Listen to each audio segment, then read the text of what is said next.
Midnight patrol dead quiet. The smog hung thick and wet over Sector Gamma, tasting of burnt circuits and desperation. Kale ran a diagnostic on the freighter's grav lift, the glow of the console painting his face in stark greens and ambers. His world was small. This garage, the cot in the back, the dull hum of the station's life support systems. It was all he needed, all he wanted. A noise cracked the silence. Not the usual groan of metal or hiss of a pressure leak. This was flesh on metal. A grunt of pain, sharp and cut short. Kale killed the diagnostic light. The darkness of the maintenance alley became his ally, a familiar cloak. He grabbed the heavy hydrospanner from the workbench, its weight a comfort in his palm. He moved without a sound, a ghost in his own territory. Peeking around the rusted edge of a dumpster, he saw them. Two corporate enforcers, their black armor dull under the single flickering emergency lamp. They had someone cornered. A woman. She was tall, impossibly lean, with skin that had a faint, silvery luminescence even in the grime. Her hair was a cascade of white, matted with something dark. Blood. Her clothes were rags, torn and stained, but he could see the hint of something regal in the cut, something not made for this gutter. One of the enforcers lunged, a stunned baton crackling with blue energy. She moved with a speed that wasn't human, a blur of silver and white. She twisted under the swing, her hand lashing out, fingers tipped with what looked like obsidian claws. They raked across the enforcer's helmet, leaving deep gouges in the composite material. He staggered back, cursing. The second one was smarter. He kept his distance, pulse rifle leveled. "Give it up, Zeno," he snarled. "The bounty is for live capture, but I'm getting tired." She hissed, a low, guttural sound that vibrated in Kale's chest. He saw the wound then. A dark, weeping gash on her side, her hand pressed against it. She was favoring her left leg, stance unsteady. Capable, but compromised. She wouldn't last. Kale didn't think. Thinking got you killed in the Legion. He just acted. He stepped from the shadows. The hydrospanner felt perfect in his grip. The rifleman turned at the sound of his boot on loose gravel. His eyes widened for a fraction of a second. Too slow. Kale brought the spanner around in a brutal arc. It connected with the side of the enforcer's helmet with a sickening crack of plastic and bone. The man dropped like a sack of wet synth meal. The other one, the one with the baton, spun around, his face a mask of shock. What the? Kale didn't give him time to finish. He kicked the fallen rifle into the shadows and closed the distance. The enforcer swung his baton wildly. Kale ducked under it, the electrical discharge singing the air next to his ear. He slammed the heel of his palm up under the man's chin. The enforcer's head snapped back, teeth clicking together hard. Kale followed it with a vicious blow from the spanner to the man's chest plate, denting the armor and forcing the air from his lungs in a choked gasp. He crumpled, wheezing. Silence returned to the alley, broken only by the drip of foul water from a corroded pipe. Kale stood over the two downed men, his breathing even. He turned to the woman. She hadn't moved. Her silver eyes were narrowed, fixed on him. The obsidian claws on her right hand were still extended. She was watching him like a predator, assessing a new threat. "I didn't need your help," she rasped, her voice a low, melodic contralto strained with pain. Kale looked at the dark stains spreading on her side. He looked at the two armed men on the ground. "Right," he said, his voice flat. He tossed the hydrospanner onto a pile of discarded conduits. It clattered loudly in the quiet. "You're bleeding," he stated. It wasn't a question. "It is nothing," she lied. Her defiance was a palpable force, a wall of pride and anger. He could see the tremor in her hands, the sheen of sweat on her brow. She was running on fumes. "They'll send more," Kale said. "Their comms will have a dead man switch. They miss a check-in, a new team comes looking." Her gaze flickered down the alley, towards the promise of escape. She took a step and faltered, a sharp intake of breath betraying the agony in her side. "You won't make it 2 blocks," he said. Her silver eyes snapped back to him, blazing with fury. "And you are my savior?" she sneered. "I'm your only option," he corrected her. He took a step closer. She tensed, her claws glinting. A warning. He ignored it. "My place is close. Secure. You can bleed out there instead of here." "I will not bleed out," she hissed. "Prove it by walking," he challenged. She glared at him, a battle of wills in the filthy alley.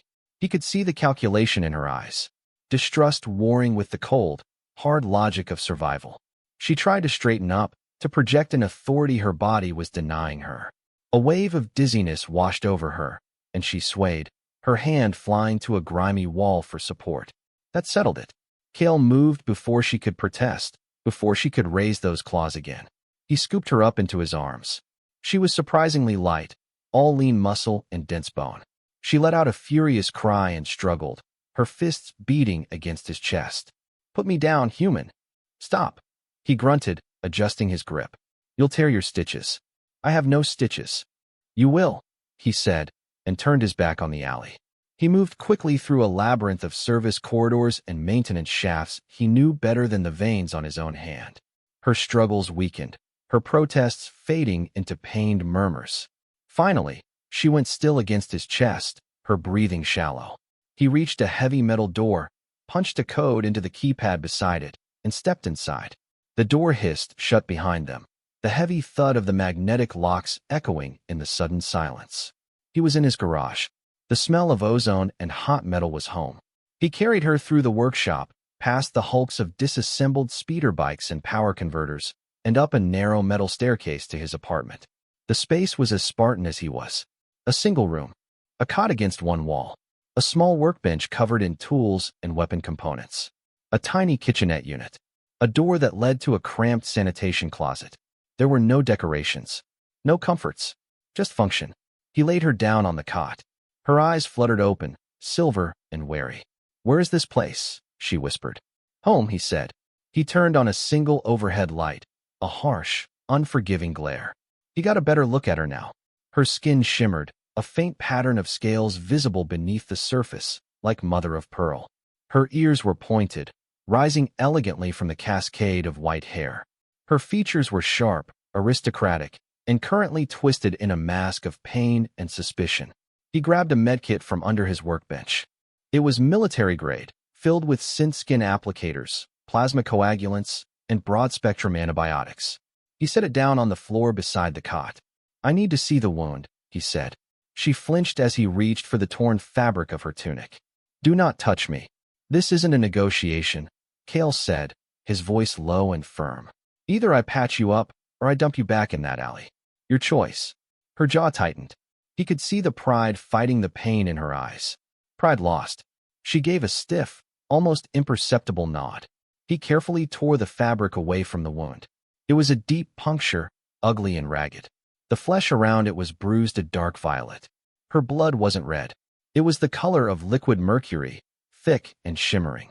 "What did this?" he asked, his hands already working, cleaning the wound with an antiseptic wipe. She hissed as the chemical touched her raw flesh, but didn't pull away. "A blade. Poisoned," she said through clenched teeth. That explained the discoloration. "And the weakness. I don't have antitoxins for your species," he told her. "My body will purge it," she said. "It just needs time." "You're buying time," he corrected, grabbing a plasma coagulator. "This is going to sting." He pressed the device to the wound. It hissed, the heat sealing the smaller vessels. She arched her back, a strangled cry escaping her lips. Her claws emerged, digging into the thin mattress of the cot. He worked with detached efficiency, his movements precise and economical. He was a mechanic. Flesh or metal, it was all just a machine that needed fixing. He packed the wound with a regenerative gel and then covered it with a synth skin patch. The patch sealed itself with a faint blue light. "Done," he said, standing up. She was breathing heavily, her eyes closed. The lines of pain around her mouth had softened slightly. He watched her for a moment. This was a mistake. Bringing her here. Getting involved. He had a simple life. A quiet life. She was a complication of the highest order. She opened her eyes, pinning him with that silver stare. "Why?" she asked. Her voice was stronger now. "Why what?" "Why did you help me?" she clarified. Cale shrugged, turning away to put the medkit back in its place. "I don't like enforcers beating up women in my alley." "A noble sentiment," she said, her tone laced with sarcasm. "Or did you see the bounty and decide you wanted it for yourself?" He stopped. He turned back to her slowly. His eyes were cold. "If I wanted the bounty, you'd be in a cage right now, not my bed." There was only one cot, he realized. Her bed. The silence stretched between them, thick with her suspicion and his annoyance.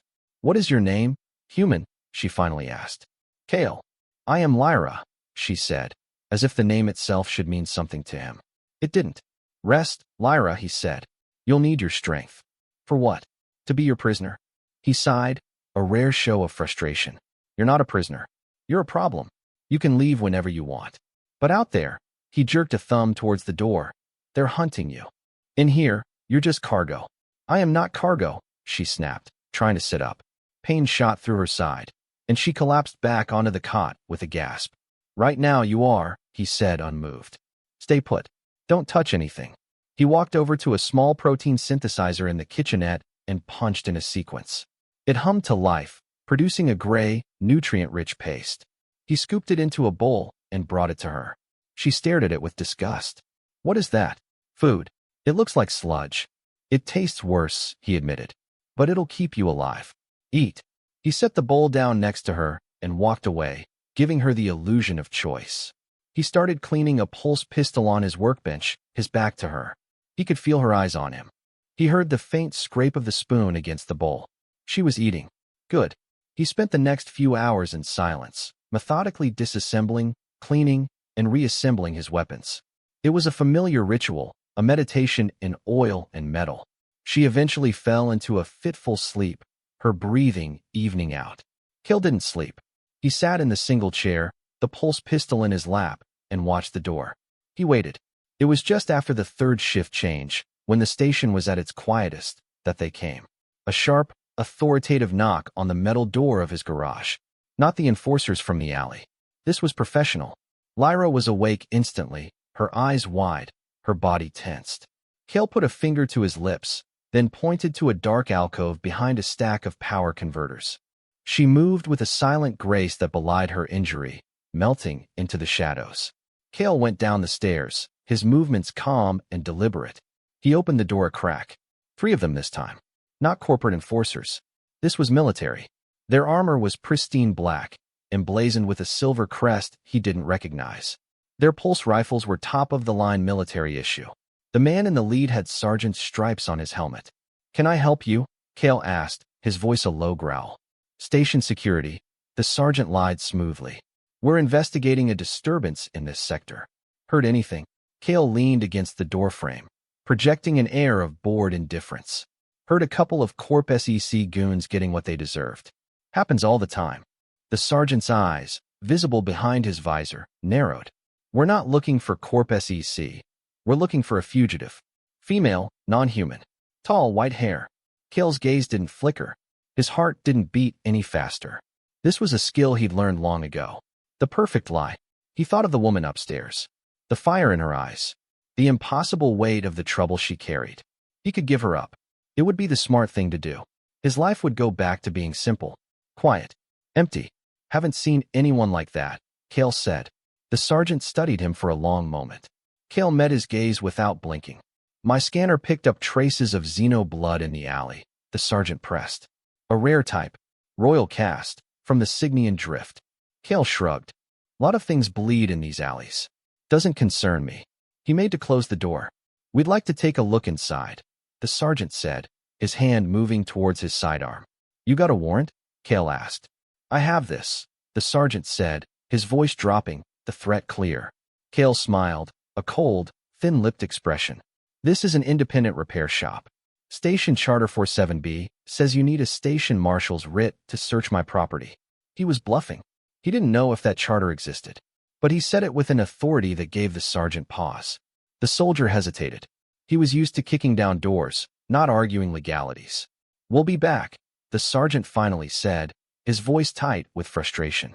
I'll be here, Cale said, and shut the door in his face. He engaged the heavy maglocks and leaned his forehead against the cool metal, letting out a breath he didn't realize he'd been holding. He had just painted a target on his own back. For a stranger. For a problem. He went back upstairs. Lyra emerged from the shadows, her silver eyes searching his face. They are gone. For now, he said. He walked past her and went to the small window, peering through the grimy pane at the alley below. The soldiers were gone. You lied for me, she stated. It wasn't a question. It was an accusation. Or an expression of disbelief. Seems so, he said, still watching the alley. Why? She demanded, her voice sharp. You have put yourself in danger. For what? He turned from the window to face her. They said you were royalty, he said, ignoring her question. From the Signian drift, a flicker of something, fear, pain, crossed her face before her mask of defiance slammed back into place. They lie. No, Kale said. They don't. I saw your blood. I saw the way you fight. And I saw the look in your eyes when he said it. You're running from something big. She said nothing, her jaw set stubbornly. I just bought you some time, he continued. They'll be back. With a warrant this time, or with a plasma cutter. Either way, they're coming through that door. Then I will leave, she said, taking a step towards the stairs. And go where? He shot back. They have the station locked down. They'll be scanning for your biosignature at every checkpoint. You're trapped here. Her shoulders slumped slightly. He had cornered her with logic. You are trapped with me, she said quietly, the realization dawning on her. Looks that way, he agreed. He walked to the kitchenette and poured 2 glasses of water. He handed one to her. Their fingers brushed. A jolt, like static electricity, passed between them. Her skin was cool to the touch. He pulled his hand back quickly.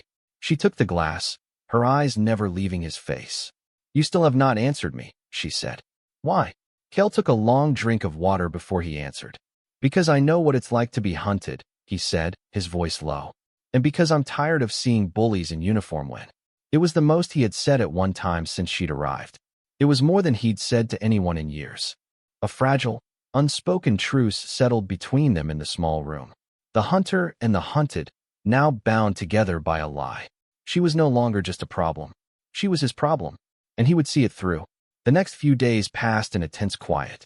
Kale worked on reinforcing his door and setting up perimeter sensors in the alley. Lyra healed with a speed that was astonishing. The synth-skin patch came off on the second day, revealing new, pinkish-silver skin underneath. The poison was still in her system, though. It came in waves, leaving her weak and shivering. During one of these bouts, he found her curled up on the cot, her body racked with tremors. He hesitated, then went and grabbed the single rough blanket he owned. He draped it over her. She flinched at his touch, but didn't pull away. Her eyes were glazed with fever. My sisters, she murmured, lost in a delirium. They took them. Valerius, he betrayed us all. The name meant nothing to him. But the pain in her voice was real. It was the first crack he'd seen in her armor. A glimpse of the vulnerable woman beneath the defiant queen. He sat in the chair, watching over her until the fever broke. He didn't know why. It was foolish. It was dangerous. But the thought of leaving her alone in that state was unacceptable. When she woke, clear-eyed and lucid, she didn't mention the fever. But something had changed. The sharp edges of her suspicion had been worn down slightly. She started asking questions. Not about him, but about the station. About the factions that controlled it. About the black market channels and the smugglers who used them.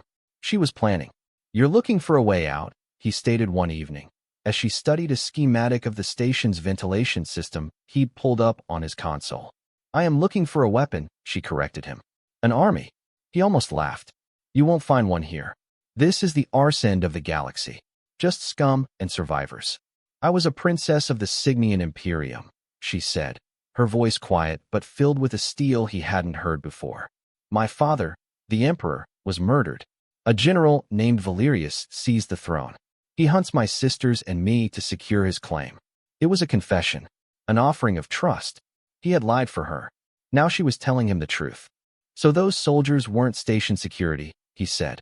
They were his. His elite guard, she confirmed. The Crimson Legion. Kale froze. Crimson Legion. He knew that name. He had served with men who had fought against them in the border wars. They were butchers, ruthless and efficient.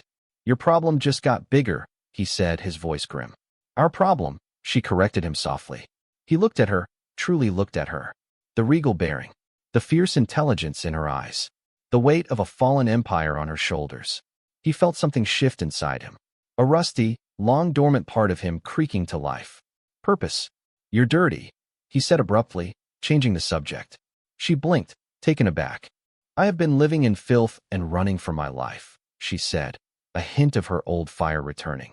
The grime is attracting vermin, he said, nodding towards a rat-like creature scurrying in the corner. And you smell.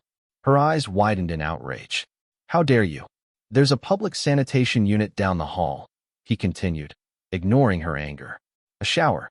It costs 1 credit. He tossed a small silver coin onto the table between them. I'll stand guard outside the door. She stared at the coin, then at him. Her anger seemed to drain away, replaced by a strange, unreadable expression. A shower, she repeated, her voice barely a whisper. Go, he said. Now, before they come back. She picked up the coin, her long, silver-tipped fingers closing around it.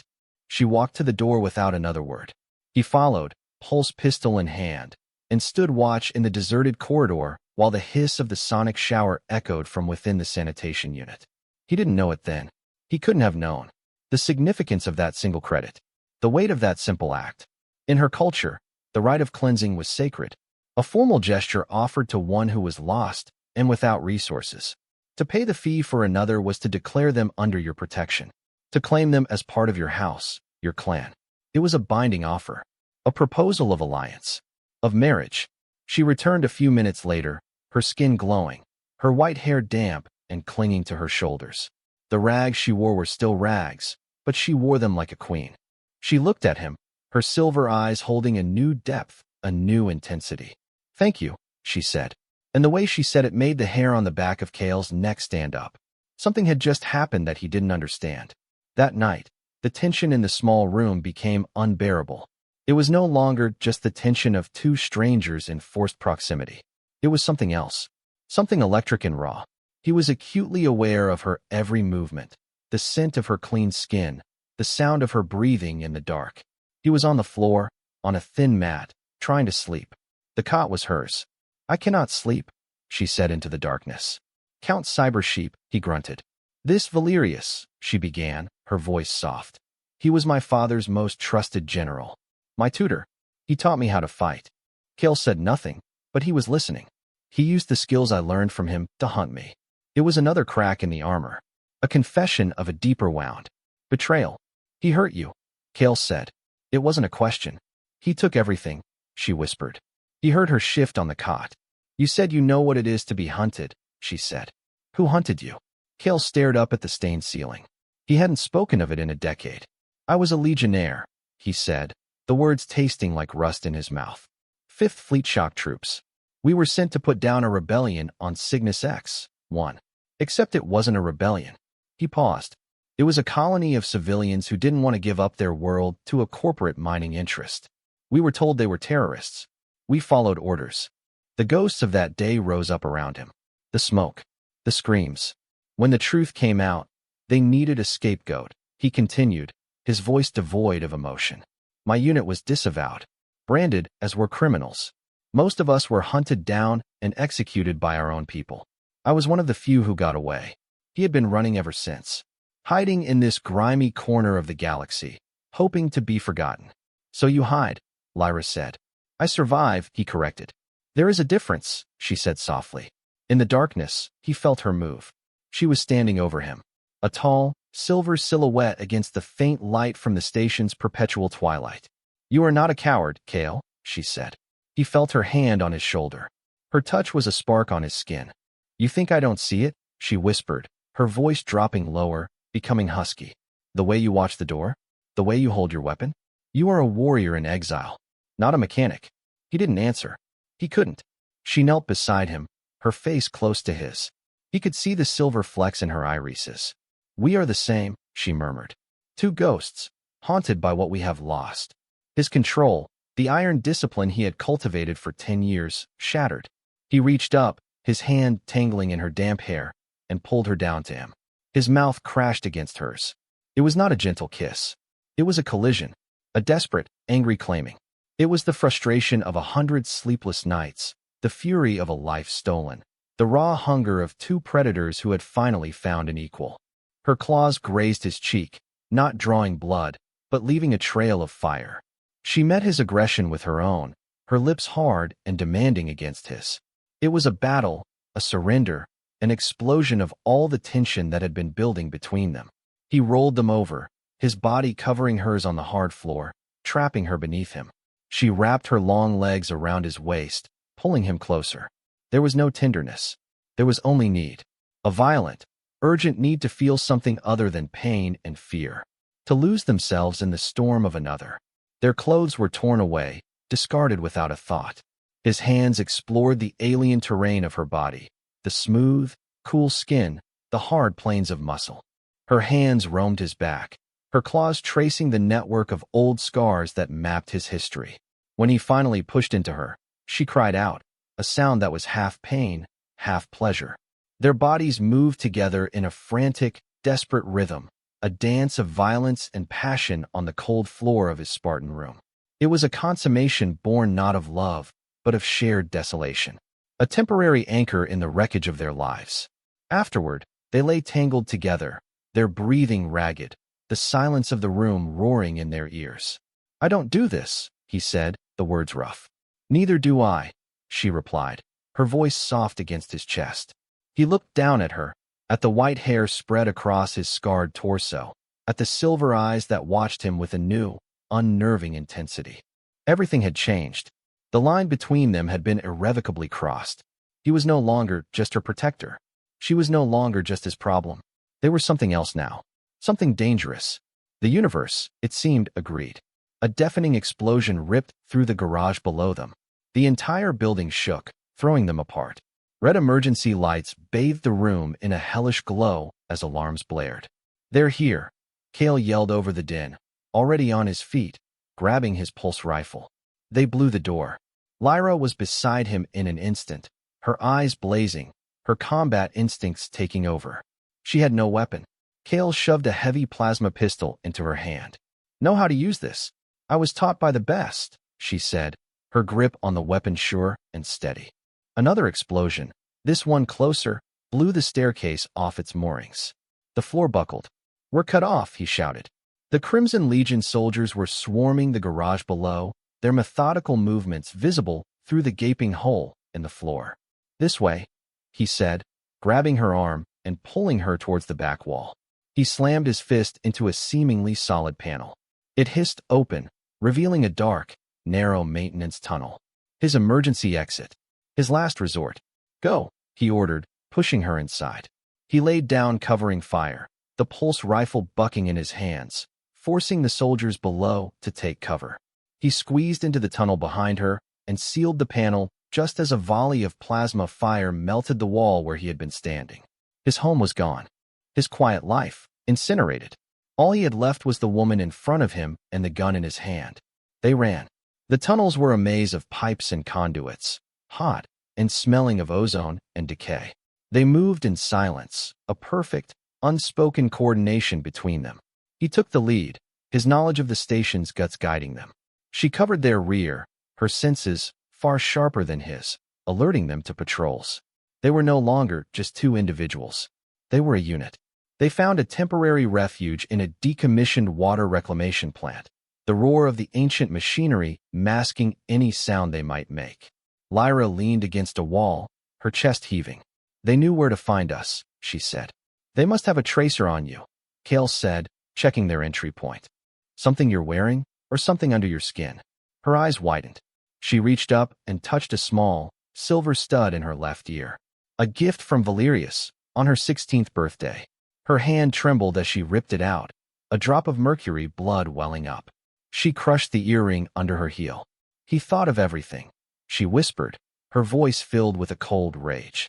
"He's thorough," Cale agreed. "But he just lost his tracker. That buys us some time." He looked around their grim sanctuary. "But not much. They'll sweep the station sector by sector. We need to get off-world." "No," Lyra said, her voice firm. "No more running." She looked at him, her silver eyes burning with a new fire. "You said this station was full of scum and survivors," she said.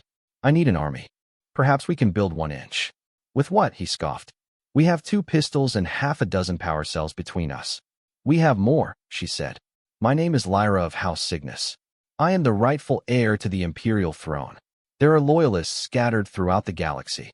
There are houses that owed fealty to my father. If I can send a message, if I can prove I am alive, they will come." It was an insane plan, a desperate gamble. But as he looked at the conviction on her face, he found himself believing it. To send a message like that, you need access to a long-range, encrypted comms array, he said, thinking aloud. The only one on this station powerful enough is on the military command spire. The most heavily guarded place on the station, she finished for him. Exactly. Then that is where we are going, she said, as if it were the most obvious thing in the world. Kale looked at this impossible woman, this fallen princess who refused to bow. He thought of his own life. 10 years of hiding. 10 years of surviving, not living. She was right. There was a difference. All right, he said, a slow, dangerous smile spreading across his face. Let's go pick a fight. Getting to the command spire was a war in itself. They fought their way through transit tunnels and service ducts, avoiding Crimson Legion patrols and station security alike. They stole food, power cells, and weapons. They learned to communicate with a glance, to anticipate each other's moves. In the heat of a firefight, he saw the warrior she was trained to be. She moved with a deadly grace, her plasma pistols spitting fire, her claws flashing in close quarters. She saw the soldier he had been, a brutally efficient killer who moved with a cold, calculated fury. They were a perfect, lethal match. One night, huddled in the darkness of a cargo container, she tended to a plasma burn on his arm. Her touch was gentle this time. Careful. You were a good soldier, she said quietly. There's no such thing, he replied, his voice rough. You saved your people, she insisted. You became a ghost so others could live. I followed orders and slaughtered innocents, he countered, the old guilt a bitter taste in his mouth. There's no honor in that. The honor is in what you do now, she said, her silver eyes meeting his. You chose to help me. You chose to fight. That is honor. He had no answer for that. They infiltrated the command spire through its power conduits, a grueling, vertical climb that tested their limits. Inside, it was a sterile world of white corridors and silent, watchful security drones. They moved like shadows, a two-person army against a fortress. They reached the central comms hub, a vast chamber filled with humming consoles and a holographic star map. Lyra ran to the master console, her fingers flying across the controls. I need to bypass the security encryption, she said, her brow furrowed in concentration. It will take time. Time is something we don't have, Kale said, watching the door. He was right. The alarm shrieked to life, flooding the chamber with red light. The heavy blast doors slammed shut, trapping them. He was waiting for us, Lyra breathed, her face pale. It was a trap. A holographic image flickered to life in the center of the room. A man in the pristine black and crimson uniform of a Legion general. He was handsome, his features sharp and cruel. Hello, my dear princess, General Valerius said, his voice a smooth, mocking purr. I knew you couldn't resist a grand gesture. Lyra stood tall, her chin raised in defiance. Valerius, you will pay for your treason. Treason? He chuckled. I brought order to a dying empire. Your father was weak, sentimental. I did what was necessary. His gaze shifted, landing on Kale. And you, the ghost of Cygnus X1. I should have known she would find a stray dog to fight for her. I'm going to enjoy killing you, Kale said, his voice a low growl. You will not have the chance, Valerius sneered. The chamber will be vented into space in 5 minutes. A fittingly cold end for a fallen star. The hologram vanished. A loud hiss filled the room as the air began to thin. A countdown timer appeared on the main screen. 4:59, 4:58. Lyra was frantically working at the console, trying to override the command. It's no good, she said, her voice tight with panic. His encryption is military grade. I can't break it in time. Kale scanned the room, his mind racing. The blast doors were impenetrable. The venting ports were sealed. It was a perfect kill box. But there was one other console. A secondary one, linked to the station's primary power core. An idea, insane and suicidal, sparked in his mind. Get your message ready to send, he ordered. What? Kale, we are about to die. Get it ready, he roared, running to the power console. He ripped open a service panel, exposing a web of thick energy cables. If I overload the station's primary reactor, he said, pulling a live cable free, sparks showering his arm. It will cause a system-wide reboot. Every system will go down for a few seconds, including the comms encryption and the door locks. Lyra stared at him, her eyes wide with horror as she understood. The feedback loop will kill you, she whispered. It'll give you a 2-second window, he said, gritting his teeth against the raw power coursing through the cable. Send your message. Then get out. He looked at her, his eyes burning into hers. Live, Lyra. When? No. she cried, rushing towards him. I will not leave you. You have to, he said, his voice softening for the first time. Go be a queen. He jammed the raw end of the power cable into the reactor conduit. The world exploded in white light. The pain was absolute, a fire that consumed every nerve in his body. He felt his consciousness shredding, his last sensation the deafening roar of the overload and the image of Lyra's horrified face. Then, nothing. Darkness. Silence. He woke to the gentle beeping of a medical monitor. He was lying on something soft. The air smelled clean, sterile. He opened his eyes. The ceiling was high and white, adorned with silver filigree. He was not in his grimy apartment. He tried to sit up, but a hand gently pushed him back down. Lyra. She was sitting by his bed, dressed in a flowing gown of deep blue and silver. A simple silver circlet rested on her brow. She looked every inch the queen she was born to be. Be still, she said, her voice soft. You have been unconscious for 3 weeks. What happened? He rasped, his throat dry. Your plan worked, she said, a small, sad smile on her lips. The system rebooted. I sent the message. The doors opened. I dragged your half-dead body out of there just as Valerius's men stormed the room. She paused. The message was received. Fleets loyal to my father came. Valerius was captured.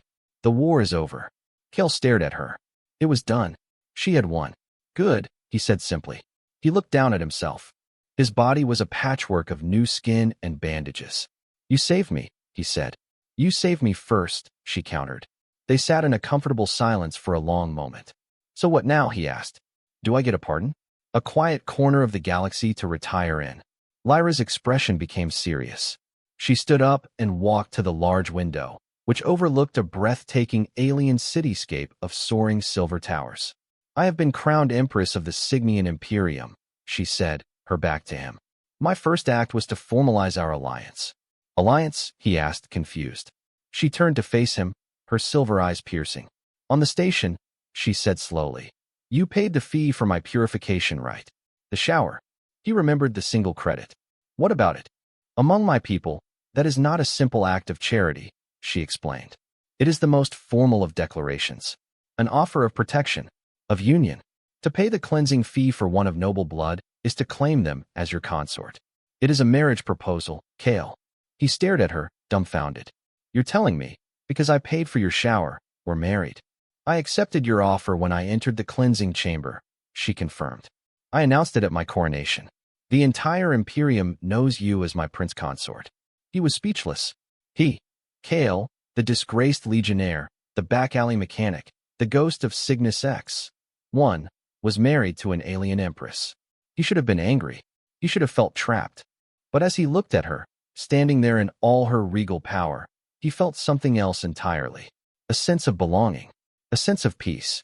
You could have told me, he said, a hint of a smile playing on his lips. And risk you rescinding the offer?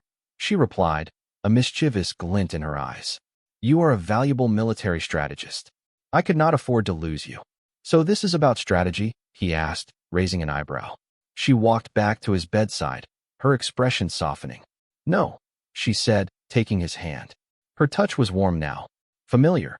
This is about a queen who found her king in the darkest of places. She leaned down and kissed him. It was not like their first kiss. This one was not born of desperation or anger. It was gentle. It was a promise. A beginning. The Imperium needs rebuilding, she said against his lips. There are still factions loyal to Valerius. There will be more fights. More wars. Good, he said, his hand tightening around hers. I was getting bored of fixing gravlifts.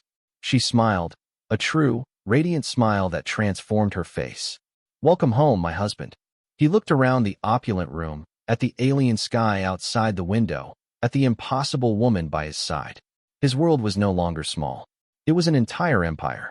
And for the first time in a very long time, he was exactly where he was supposed to be.